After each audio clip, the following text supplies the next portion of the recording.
Hi, I'm Stephanie Verdun. I'm an artist. My company is my name, so it's Stephanie Krauss Verdun.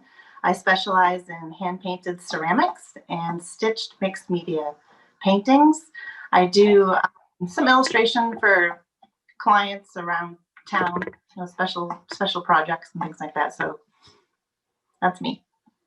That's not just you. You're more than that. You're fabulous. Hi, Steph. How are you doing? I'm good. How are you? Oh my God, I'm so good, and I get to see your happy go lucky face. I love it. So Steph is one of my neighbors, but not only just one of my neighbors, but she's one of my really good friends. And Stephanie and I met each other randomly in a parking lot, like, wait, how many years ago? 4 or 5? 4 or 5 years ago. I met you twice in like a parking lot. Once was in a parking lot, and the other time was in a driveway. A driveway, and it's like a hug, and I was like, I liked her. I liked you immediately. Like, I walked away. I'm a hugger. I'm definitely a hugger. So yeah, for everyone that knows me, I'm a hugger. And so when the pandemic started, everyone's like, "How are you gonna do during the pandemic when you can't touch anyone?" I'm like, I will find my way. So I do butt hugs. Yes, I would agree. I do reverse hugs. I did that to someone, and some lady in a car stopped and she said, "That was awesome." It is. You have good energy. It's fun. Oh my gosh, like I'm silly. I'm totally silly. So, Miss Stephanie. Yes. We want to know who you are. So it's funny. So I know you because we met and we spent a lot of time together. We're morning junkies. We're like texting each other. I mean, like we start our days with just being silly. But I want people to understand who you are and where you came from, because every business is not just a business. Like, it just doesn't pop up. As my mother always says, that Facebook that just came out of nowhere. I'm like, no, there was a lot of work behind it. So please share with anyone and everyone that's listening to you right now, who are you and where did you come from? I'm talk about school and work yet. You have to talk about who you are. Okay. Well, I grew up on the South Shore, so I'm in Massachusetts, so south of Boston. And, mom, dad, my mom was a nurse. My dad worked for HP Hood for years, and 2 brothers, and spent the summers camping and, being outside. I went to public school, went to college. For my background is in human services and art therapy. I had no idea that I was hand painting ceramics at this point in my life, but I like how everything that I've, experienced led up to this. So it's kind of a funny story. I'm not sure how much more information you want to lead up. That's not it, because clearly we have time to talk. This is not a 7-minute interview. This is a 35, 40-minute conversation. So okay. I want you to know. Wait, we'll go. I'm going to rewind a little bit. Your mom's a nurse. And so your mom's a nurse, and what did your dad do? He was a district sales manager for HP Hood. Ice cream, milk, cottage cheese. And this is one of the things that I love the most about randomly meeting Stephanie, and then finding out that her dad worked at HP Hood, and my dad worked at HP Hood as a dairy processor for 25 years. And so that was one of those moments, like serendipity, that would meet each other, and serendipity that both of our dads worked in the same company for so many different years. So just wanted I wanted you to reiterate that. But the nurse part of it, where you went into art therapy and your mom's a nurse, did you do that because your mom's a nurse, or did you find another way around that? No, I thought I was going to go to art school, and when I was in high school, I had this limited mentality of how I didn't want someone to teach me how to draw. I didn't want that. I look back on it now, and I was like, oh, maybe I should have done that. But I liked working with people. I like working with kids, and I love art. And somebody told me about Leslie University. It was Leslie College when I went, and their art therapy program. So I mostly took, psychology classes and some art classes, and trying to think, so long ago. And I loved it. And, my first job out of college and where I met my husband was at a psychiatric hospital. So I was working in a psych hospital with adults and adolescents with mental illness and substance abuse issues. And I first started out as a mental health counselor, and then as an activities therapist in the rehab department.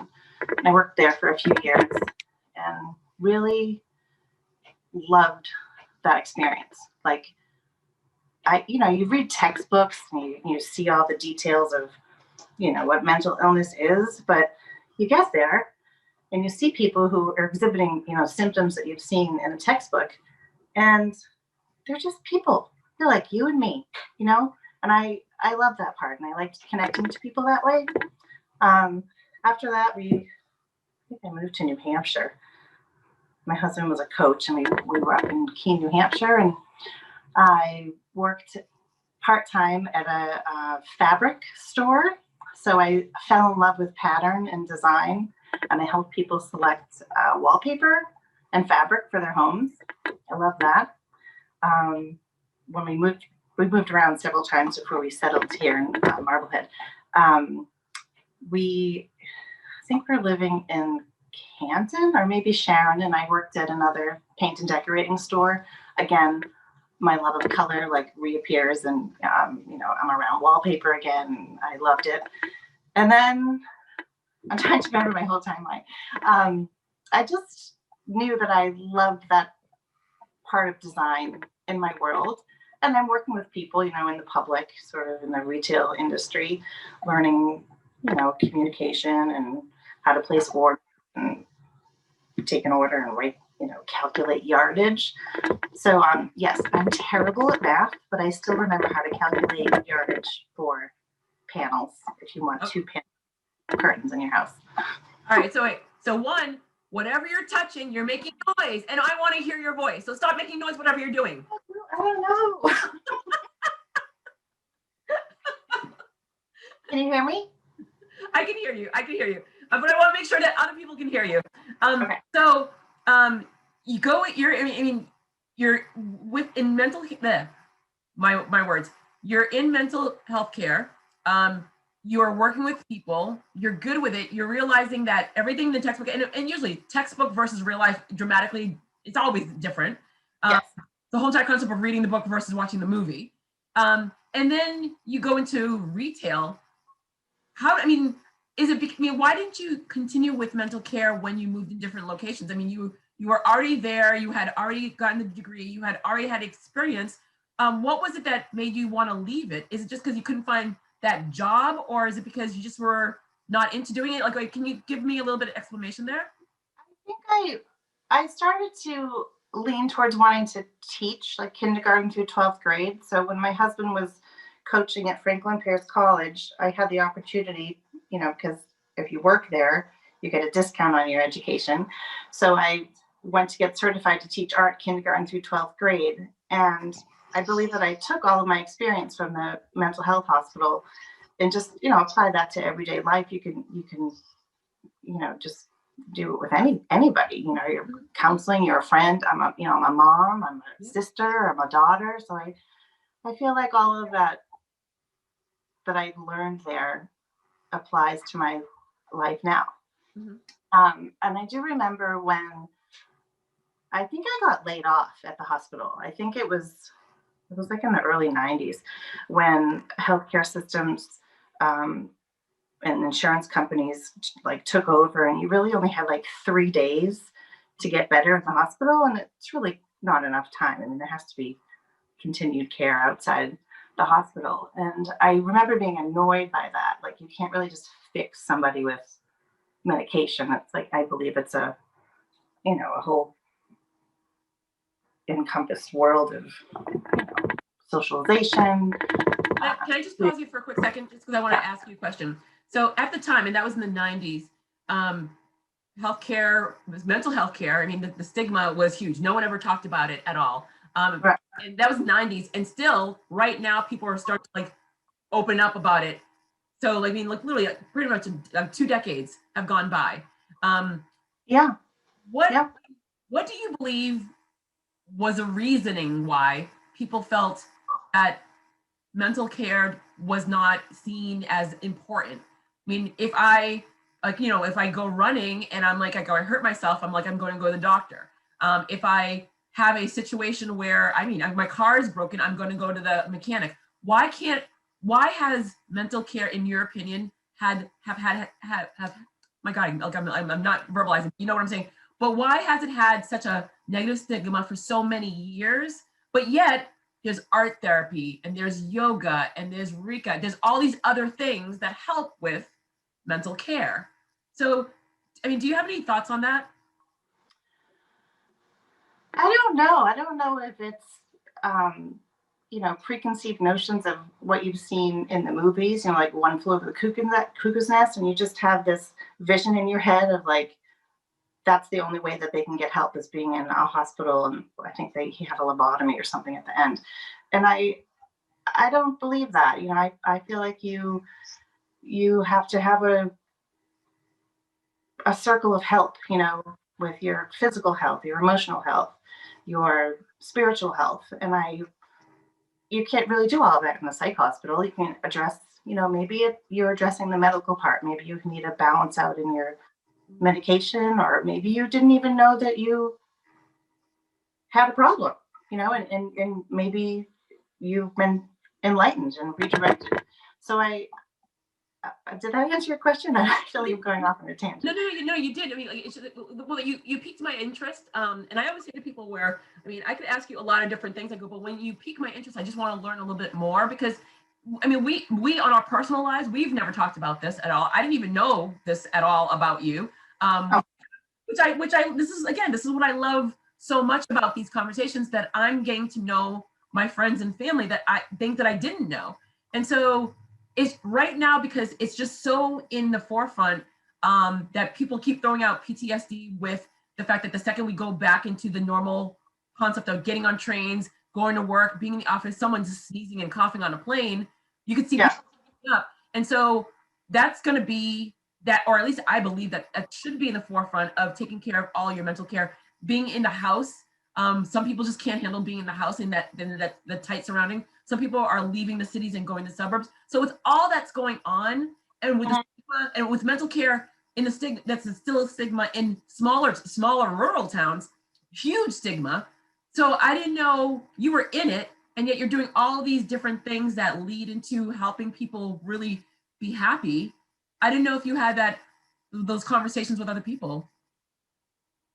I have, and now that you're asking me that, I think I'm sort of doing it unintentionally. I have, I had some experience myself with, depression, and I lost my brother, and I went to therapy, and I like being in it and on the other side gives you a whole different perspective on what you need to do.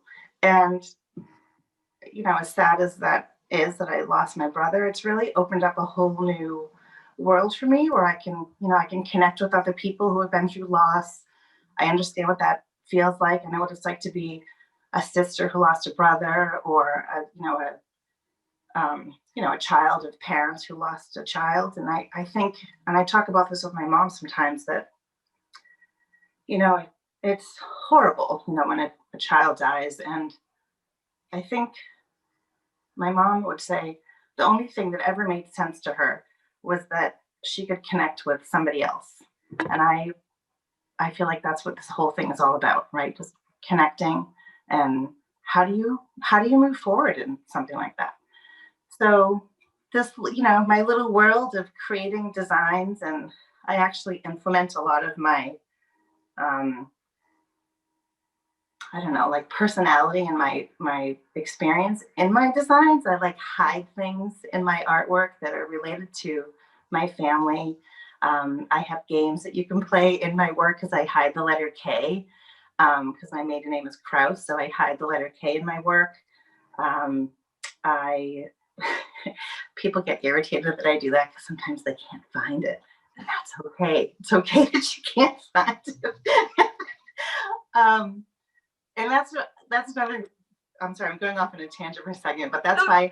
But I love it though. I was gonna say I love it because that leads into it. So is your artwork? I mean, so you just feel like your artwork is like part of your therapy. I go, and it's like you're engaging and you're hiding things, and it's like a little moment for you where I could see you giggling. I could see when you're painting, like you're like, yeah! Like, there's an Easter egg in here that you won't find. So and I do love that. So let's go into you're using all of the skill sets that you've learned, and then now you're in the retail business. You go in the retail business. What was the learning curve like?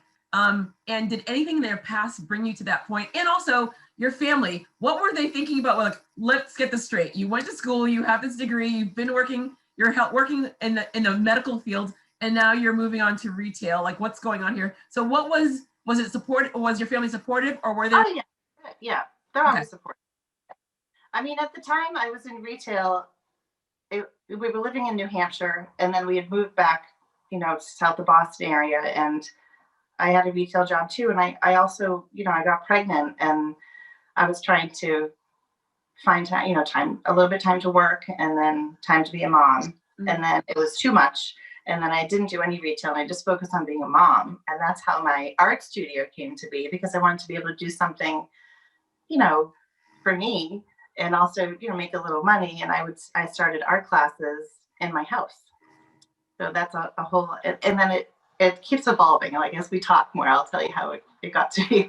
It's when I look back and think how everything is connected, it's connected, like working in retail, whether I'm doing a show or an exhibit or a festival, it's sort of retail. People come up, they purchase things, you have an interaction, you're socializing, you're observing each other, you're smiling, and, thank you, you're polite. And it's all kind of on the surface.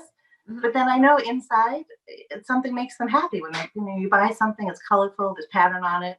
I feel like I'm making somebody feel good. Oh my God, which you do. That you do. I've seen you in action when you are doing a show. Where did you? So when you're teaching these classes at home, I mean, how are you even? How did people even know about you? I mean, so you have a baby, or is it okay? So it's Hannah. Hannah's like, you were pregnant with Hannah. You had Hannah, and so are you now teaching younger kids? Are you teaching like who are you teaching? And also, they have art classes in schools. Why would they come to you? So when my kids were babies, I was really home with them most of the time. It's when they became toddlers or old enough to go to preschool, then I started doing more art, because I also worked in a preschool. So Of course you did.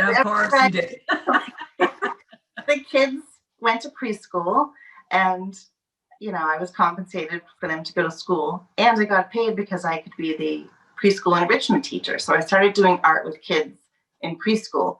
And then when we moved to Annapolis, the kids were in, public school, like kindergarten and 4th grade or 3rd grade. And I just started advertising, like, with people that I met. But, I love to teach art classes, and I love working with kids, and, here's some things that I've done, and I can do it at my house. Like, on, while my kids are in school, I would be at home, and I would set up all the products or whatever, or after school, my kids would participate in it, and they would just come to the house. So it was word of mouth at the beginning for advertising, and then I don't even think I was on Facebook until after that, and then Facebook blew up, and now Instagram, and so I use social media, I guess, for advertising and word of mouth. What would you say, before we go into the business, what would you say to someone that is, I mean, because like you just said, the advertising part of it, there's so many people out there that are they're on Etsy, or they only talk to their friends and family about what they do, whether it's photography or, I don't know, name XYZ project. They have no idea how to get themselves out there. They have these amazing skill sets of creating these amazing things. They have no idea whatsoever. How am I making myself known? So can you give some advice in regards to what was the hardest parts for you, and how has it gotten easier, if it's gotten easier? That's a really good question. So there's, I'm trying to remember, Instagram Facebook mostly started with me posting pictures of maybe something that I painted just on my personal page, and people would say they really liked it. Or I would post pictures of the work that the kids did, without using the kids' names. I'm like, here's an activity that you could try at home using the supplies that you have at home. And then it encouraged like an interaction from the audience that was viewing Facebook, because I would present something, and then they would ask questions like, well, how did you do that? And then I would say, come take my class, or I would tell them, privately or sometimes on the page. And then it just kept growing. And then with Instagram, I didn't want to be on Instagram for the longest time. I didn't understand what it was. Is it just pictures? How does it work? how often am I supposed to post something? What's a hashtag? Like, I had no idea. And one day I was like, all right, I'm going to post. I'm going to go back and see what my first post was. Probably a painting. And I think I put maybe 2 hashtags on it. And then I started following other people and seeing what they were doing. And then you can see, not, well, I don't really care how many likes I have, but you could see if somebody was being followed and trying to figure out, well, what are they posting? What's the material that they're posting and how are they getting this engagement? And so I started asking questions, or I would like and follow those people. And then I just started asking questions. Sometimes that's in a private message. It's taking a risk. Like, I don't know you, but I love your work. How did you start? And I just talking to the people in the industry, I think is really helpful. So I do that. And I just try to make myself available and that. I love that because most people are fearful of trying something new in regards of getting them out there because they don't understand it. And I love that you were very vulnerable by saying, I didn't know what it was, so I didn't go on it. So I waited until you educated yourself, and then you started like, okay, like, oh, this is kind of working for me. But even though you started at the beginning by saying in retail, you were very engaging. When you were in mental care, you were like, you saw people as people. You're a people person. I know that a lot of like schools say like, don't say you're a people person. That's like, no company wants to hear that. I want to hear that. I want to hear that you're a people person, and you've been engaging with people in different ways throughout, and you just found another vehicle to do that. And most people don't engage with people. They just like, they like, but they don't talk and communicate. And you went out of your way and started communicating with people in your industry, which is so cool. People forget that in order to grow your company, and especially when you don't understand something, asking is the best way, and people are afraid to ask. Yeah, I still struggle with asking. I'm like, what? I mean, are they going to respond to me? What if I ask a question that seems really stupid? But it could be as simple as, how do you set up your account? Or do you use your personal email, or do you have to set up a different email? Like things like that. And then just getting started. And then I keep going back to that one person who helped me. And then, I tell my kids and, a lot of people that I talk to, like somebody, wherever you are, somebody started out somewhere else. They were new. Like I used to scoop ice cream, and when I go to a store or a new restaurant, there's a new employee and they're a little bit slower and they're taking some more time and someone's standing over them trying to help them. I always tell that person, you're doing a great job. And I said, everybody was new once. And going to a yoga class, having no idea how to like do any of the poses. Everybody in that class didn't know how to do yoga at one point. So you just remember that, and it takes away some of my own fear when I go to take the next step of asking somebody famous, or not famous, but like someone who's popular, like on Instagram or Facebook, and just take a risk because you don't know where it's going to go. I always said that, I mean, especially during the pandemic, I have been saying to people, everyone is home. If you want to ask someone, everyone is home. So if you do not ask someone right now of anything, I think it's just a wasted moment of time. And even if you're like late to the game of asking, you could still ask, and it's beneficial for you. If they say yes, yay. If they say no, what's the big deal? You're at home, you just type to emails, no big deal whatsoever. Yeah. Or they might be able to redirect you to somebody who has a little more time, or somebody who is a little more streamlined to what your questions are. They could redirect you of someone they know, like power of networking. It is. Yeah. So now you are starting to design more and more. Are you still teaching classes while you're creating your artwork, or are you moving away from teaching classes in a school setting, I should say? And look, I mean, how did the transition go from doing the classes, doing a couple of artwork, posting it on your personal pages, to starting to build a company that is now getting a lot of attention? So I have a studio space that I create my artwork in personally, and I was teaching classes after school for kids and doing workshops for adults. And when the pandemic started, in the beginning, I would go on Instagram and Facebook, and I would provide some activities for people to do while they're stuck at home, quarantining, with supplies that they have in their house. And they parents were like, oh, I love that. My kids are like going crazy. They're going crazy trying to work, and they need something to do. So I would communicate online. I never did any Zoom art classes. I really I like personal interaction. I have trouble always being on Zoom, even though it's like the way of today temporarily. I've done a couple of birthday parties for people on Zoom, but I can't wait until the pandemic is hopefully over or controlled, where we can get people back together and start doing it again, because I will have some more afternoon classes and workshops for adults who I love being with the adults. So much fun. So there's that element. So while I couldn't really teach because of my own choices and some of the pandemic rules, I was painting a lot at home because I started painting, all my ceramic line at home.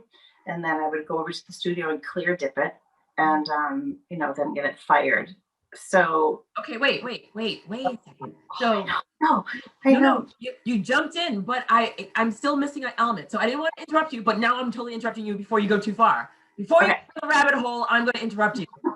So when you went into, I want to know how the business started, because you went from doing a couple ceramic classes, putting it online, but then you went right into the pandemic. I'm like, whoa, there's a gap to mention. And again, I was being polite. I didn't want to interrupt you, but no, dude, you are missing the story. I get excited. So the ceramic line began with, I got a new pen one day. And a new what? A new pen, like a pen. Oh, okay. And I was doodling, and the pen tip made this really cool, like a hedgehog quill. My daughter loves hedgehogs, and I ended up, making this design. And then, sorry, this is a little off the way, but it will come back. This company kept emailing me, I thought it was junk mail. This company was emailing me, asking me if I wanted my design on their products. And I ignored it for about 6 months. And then I was like, fine, I'll order a scarf. I took my hedgehog design and then I sent it to the company. I had to learn all about scanning and DPI and graphic design terminology and everything. And so I sent it to this company, and about 4 weeks later, they sent me a scarf. I actually have it on because I wanted to show you guys. So this is my scarf, which came out of this design. Oh, cool. So it's a little shiny paper on here, but this is the first design that started my scarves. So and I love all right. So I love it how when you just said, this is so funny to me. I'm just doodling. Can you just pull that up again? Just bring that up. I know you're an artist, but when you're I'm just doodling. Most people, when they're just doodling, that's not what comes up. Just want you to know that. I do have other notebooks with doodles because this is all related. So while I was waiting for my kids to finish their after school activities, I would bring a notebook with me and I'd wait in the car or in the waiting room and I would draw. And I don't think that hedgehog one is one that I did, but I started doodling and I ended up having, I love playing with line and shape, design, color. And I started a notebook. I ended up having an art show with just my line doodles, but also I sold some of these scarves. So they come in a few different colors. Mm-hmm. And then I took a paint your own pottery class at the Marblehead Arts Association. And somebody introduced me to this glaze application where it's a little bottle with a pin tip. Yep. So the glaze is in here and I could draw with this. So I made a plate. And then I posted it on Facebook, and people were like, I want one of those. And then I was like, all right. So I'd go to this, local paint your own pottery place, and I'd paint them a plate. And they would, they bought it. Mm-hmm. And then I started, people like, I want one. Can you make this shape? Can you do this shape? And so I started this whole line. Mm-hmm. That's how that came to be. All right. So did you not think it was the most random, craziest thing where you're you want to buy my plate? What are you talking about? I mean, the scarf. Well, the thing is that the scarf is one thing. Okay, someone's going to wear it. Fine. I mean, even though it's around your neck, I can see there's a design, but I don't know what it is. Okay, I get that. it'll match a black and white outfit I have or a black and cream. But when someone's starting to say, I want your plates, you're like, what are you talking about? So what was your thoughts at the time when people started approaching you, but not just like one person, but many people start approaching you to buy this thing that you're doing where you're just doodling?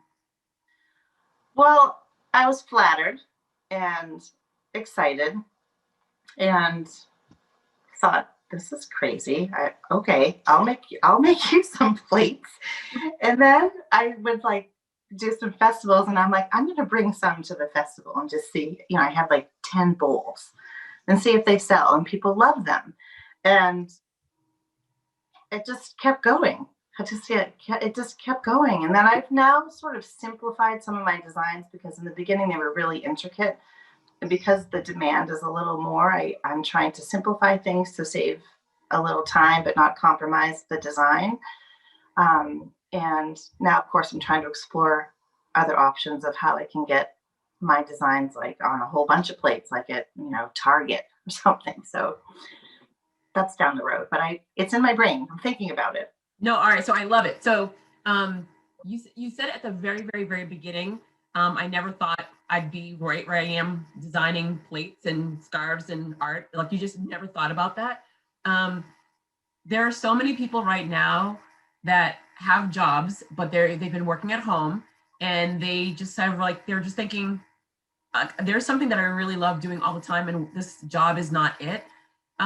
What would you say to that person that is thinking about doing something that's passionate to them versus doing something that is paying the bills? I'd say do it. Even if you can do it like mood lighting at first. You have no idea what's going to happen. I mean, I have friends who used to work in corporate, and we're like, I'm finished with this. I want to make candles, and they went off and they started an incredible candle company. So there's a fine line between, needing to pay your bills and following your passion and wondering how you can make both of those things happen. Mm-hmm. So sometimes you do have to start off slow and just try it. And then because of the background that you might have in your industry, it might help you to grow.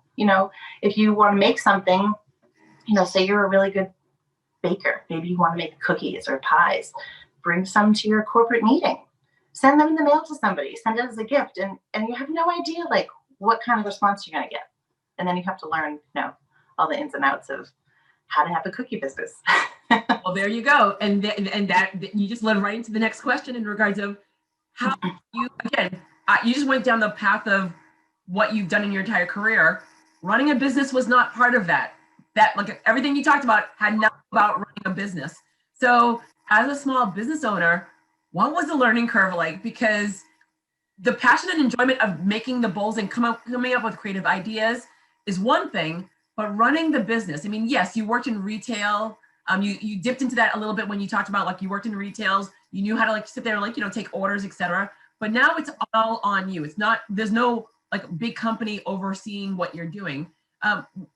What was the learning curve like? What was, you're laughing already, so I already know this is going to be funny, but what was the learning curve like when it came to that part of it? It's an experience. I'm talking to you right now on my phone because I don't even have a laptop. Everything's on my computer.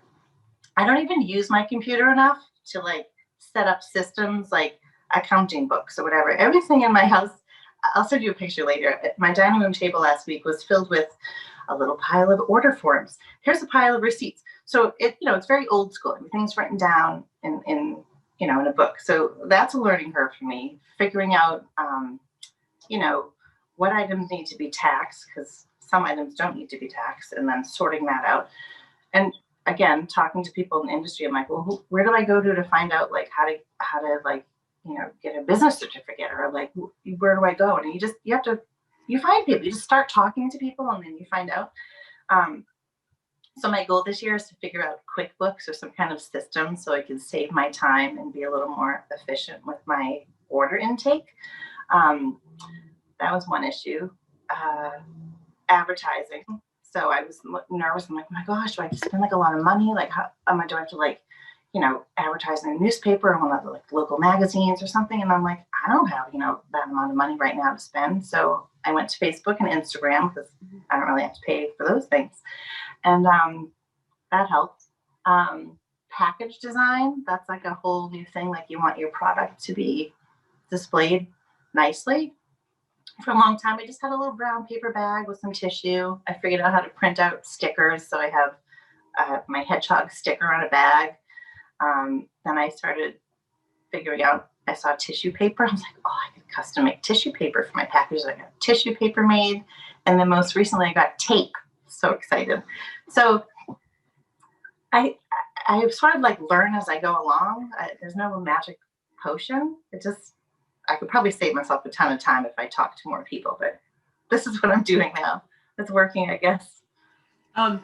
People just assume because you're young and you have a young company that you should know all this new wave stuff. And they're not, I love that. No. Many individuals that I know that are starting a business, again, they know what they do, but they don't know how to they don't know the business aspect of it. And to be able to say to someone, I speak to a lot of people that are between 25, 35-year-old, they're like, yeah, I use Excel. I'm like, what do you mean? They're like, I use Excel. And then I go to H&R Block and I'm like, H&R Block still exists? Like, what are you talking about? And it's funny because I've always used a CPA, and I've had good experiences, bad experiences with a CPA, but it's funny because people automatically assume to start a business, you should know everything right from the get-go. Don't start a business before you know everything. And just to hear from you that the more people you talk to, the more you'll learn, and you won't know everything. And sometimes Google doesn't get you the answer because you don't know the keywords to use to get to the answer. Yeah. What are the hardest parts about owning the business, and what are the best parts? The best parts are I like setting my own schedule. I really like that. I'm trying to streamline that a little bit more to, feel a little more organized. Again, talking about the balance wheel of finding time to exercise, do my errands, be a mom, be a wife. And then when can I work on my business? When should I paint? Like I started making a sort of schedule or just a plan so I could incorporate that into the lifestyle that I want to have. And the worst part is the same thing, just trying to manage it. Like, how am I going to do this? When is there going to be the time where I actually need help? Like, who's going to help me? Like, what kind of jobs would I have them do? Like, how do I hire somebody? Like that I know sometime that will be my next step.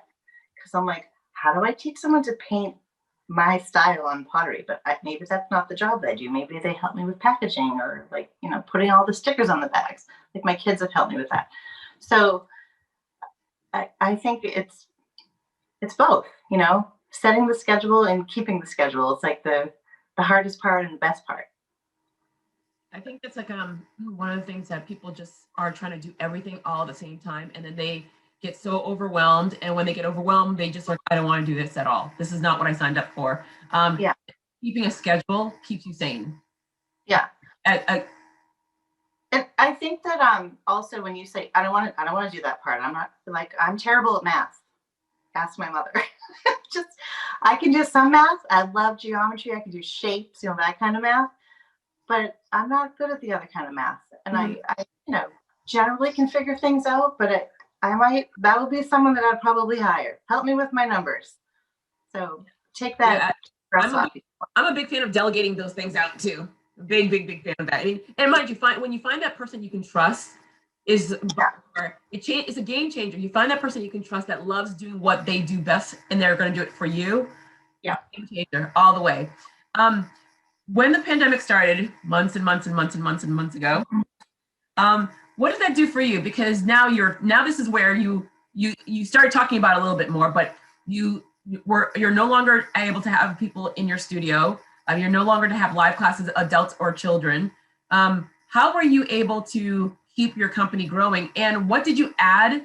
This is such a loaded question. How did you keep your company going? What did you add that you probably would have never thought about adding? And what are the things that you decided, do we really need this at all? I've been doing it all along just because I'm a creature of habit, but do I really need it? I'm sorry, I'm trying to figure out which question to answer first. Loaded question. I know that, like I said before, I wasn't able to teach classes, so I started doing things online a little bit at a time. I think I did it for like 30 or 40 days. You know, like when the pandemic started and you thought maybe it wasn't going to last that long. And then I thought, oh, I can't like give away all my secrets. So I like pulled back from, these are more like art activities for kids. So I pulled back a little, and I keep a notebook at my studio, writing down ideas for like later when I'm able to teach again in person. I had, so all the festivals that I was in, this is back to my ceramics and scarves and things, all the festivals were canceled. Mm-hmm. So a lot of the income that I would receive from those places wasn't coming in. So that's when I took advantage of Facebook, different like group pages on Facebook and Instagram advertising. Here are some new products, you know, direct message me or send me a message for pricing. I'll ship them to you. So I started learning how to like ship things. And then I had a couple of socially distant pop-up porch parties. So I hosted a party at my house on my porch, and I invited people like locally to come. And then I found that some of those people were purchasing items for gifts for somebody else. So I made sure that I would put, you know, my contact information in the bag. So when the person receives the gift, maybe they want to order something, and that's happened too. And now like they've been shipped off to Germany and California and Florida. So I'm like, oh, people are learning about me like just from my little porch party. Like somebody bought something and sent it off to somebody else. So I think I took advantage of that. Like, how can I be socially distant outside, wear a mask, and come to my house? You can like, I let in like 5 people at a time on the porch, browse around. So I did that a couple of times. Did that answer your question? No, you did. Like, you're so cute. You did. No, like in regards to like, I go, how was it for you? I mean, well, the thing is, you spent a lot of time outside the house. The kids were at school, husband was at work, everyone's home, and you're trying to run a business. And so trying to figure out, like, I mean, I'm trying to understand as well, how was that in regards of coming up with all these creative ideas, but still, you're still a wife, a mom, you have 2 little puppy dogs at home that are very, very, very, very, very needing attention. I'm not going to say high maintenance, but they basically rule the house. They rule my house. Yeah, they rule the house. That's why I came to the studio to have this video, because if I was home, they would be barking at me. They want to play, parrot. So and they're, mind you, they're super, super cute dogs, but they know that they're in charge, and it's the funniest thing in the world. I love it. And they look at you thinking, what's going on here? Why are you not looking and touching and petting me? Right. With all that going on, I mean, like, and not knowing, you're in a pandemic, we're just not knowing. So how is it that you were able to like come up with these innovative ideas and not go totally insane? Not using, I know, mental care, and then I just said that word. So inappropriate. But I mean, how are you able to juggle so much during this time?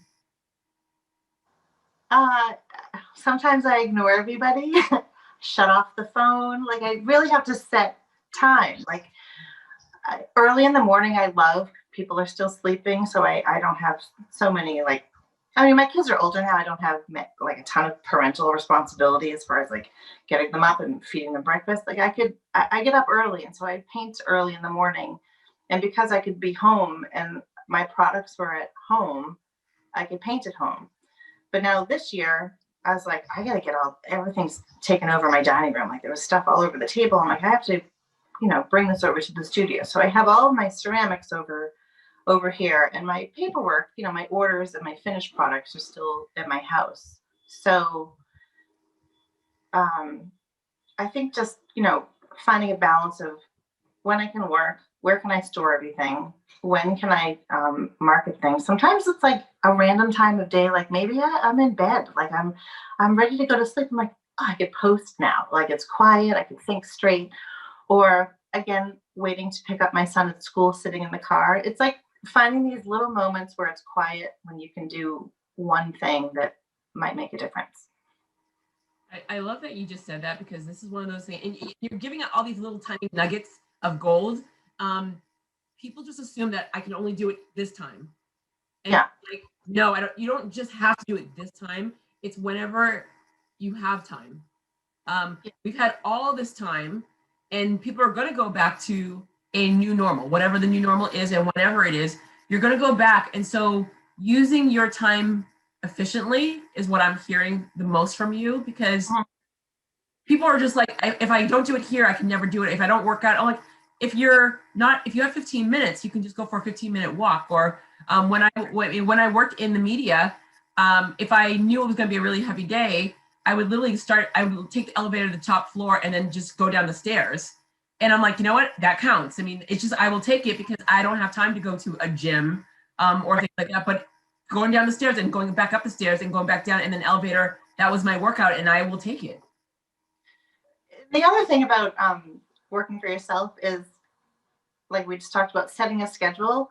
I don't always stick to the exact schedule. Like, it's not always like Monday, Wednesday, and Friday at 8 o'clock, I'm going to do this. Like, I go like, oh, I can switch that around and go meet a friend for, a walk in the woods. And then I can do that later because I don't have to like pick anybody up until this time. So you have to be flexible, or the willingness to be flexible, and not just so stuck on what your system or your rhythm is going to be. So be flexible. And I'll also, as an artist, which of course this is a question, where do you get your inspiration? Because for me, I'm, as you know, I love, like, kid in the candy store loves sunrises.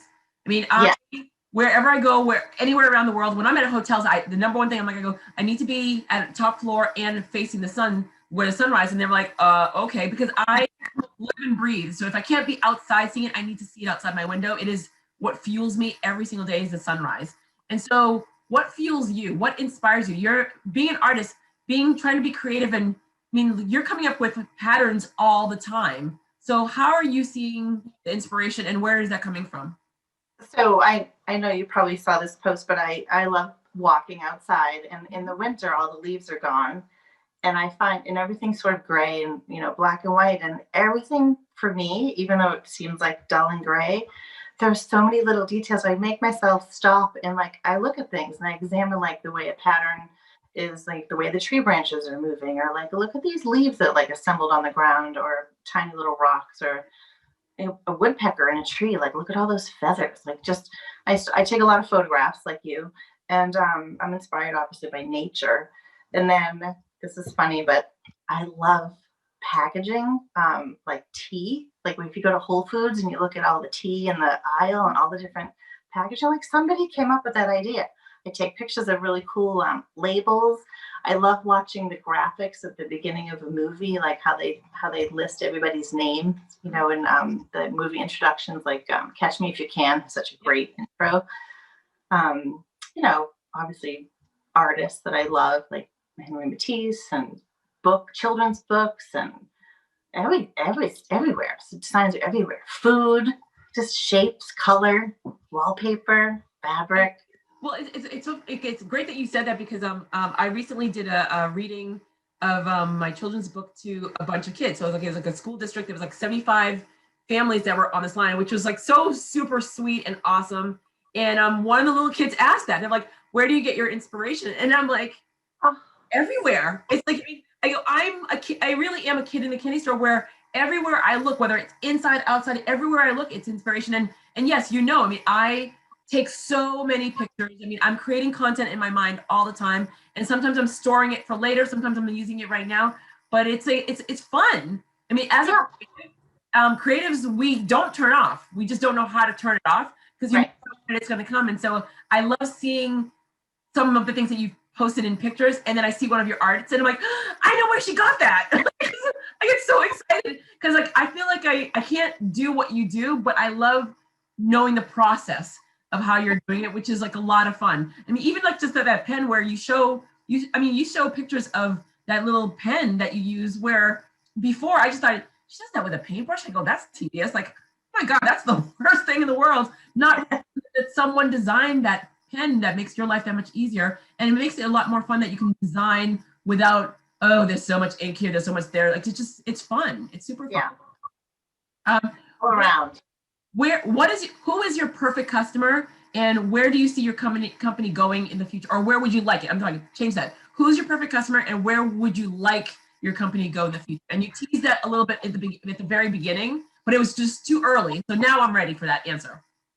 So a perfect customer. I mean, I really, if they buy one thing, it's awesome. Even if they just like are attracted to a piece for a reason and they share a story with me, that's perfect to me. I mean, some kind of connection with somebody, like my work resonated with them for some reason. It reminded them of something. I love that. Of course I would. Yes, of course I'd love if you spent $500, but I really like the interaction and like the joy that people get from looking at things that they like. You know, how is this going to fit into their home? Like I had a customer that she came to my pop-up shop in my mudroom. She bought all these blue and white ceramics for her family because her family has that blue Delft pottery that was her grandfather's, I think, or one of her grandparents. And I think that person passed. So everyone in their family has something blue and white. And she thought that my designs still worked with this sort of old-fashioned, classic Delft pottery. I was like, that's cool. I like mixing the old with the new. And then like a dream customer, like Marimekko, I love that design, that Scandinavian clean line design. I would love to like be them. It would be cool to be, have a wallpaper company choose my design, or maybe I could make my own and sell it to like interior designers, or I don't know. It's big out there. Big out there. I love it. Keep thinking big. Keep thinking big. That's the best part about this. You said something, and to remind me. So one of our mutual. Well, actually, I don't know if you know her, but Star. Do you know Alistair? Yes. So she had posted that her sister-in-law, her former sister-in-law had died suddenly, and someone left one of your pieces on her porch. It's a cardinal. With a cardinal, exactly, because you hide cardinals in it. And she posted it, and she was like, I don't know who sent it, I don't know who bought it, I don't know where it came from, but there was just a beautiful note just to say that I go cardinals, because like it's true, like cardinals. Whenever you see a cardinal, it's like your person is like just saying. Yeah, they supposed to represent. It represents. And she just like awed, and it was just such a wonderful moment. I mean, and I have one of your pieces because you gave it to me for my birthday a couple of years ago, but it was just the sweetest thing where we all saw it. We're like, we know who made it. We don't know who sent it, but we know who made it. It's great because we all can see your pieces and we know it's you, which I think is just like such a fun thing to know when you see a piece. It's just like when you see it, the shoe, and I'm not one of those girls that know this, but the shoe, the high heel shoe with the red sole. But they're red, yes. Yeah, so again, I don't know who did it, but I know the shoe. I mean, I know that designer, but I don't know the designer's name. Yep. I love that you stand out. Like you're like the Madonna of ceramics.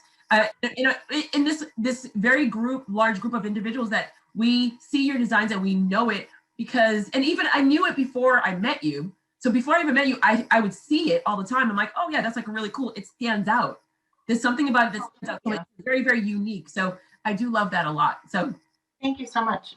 By the way, when you told me that you have one of my pieces, I still need to make you. I did not forget that you love red cherries. I do.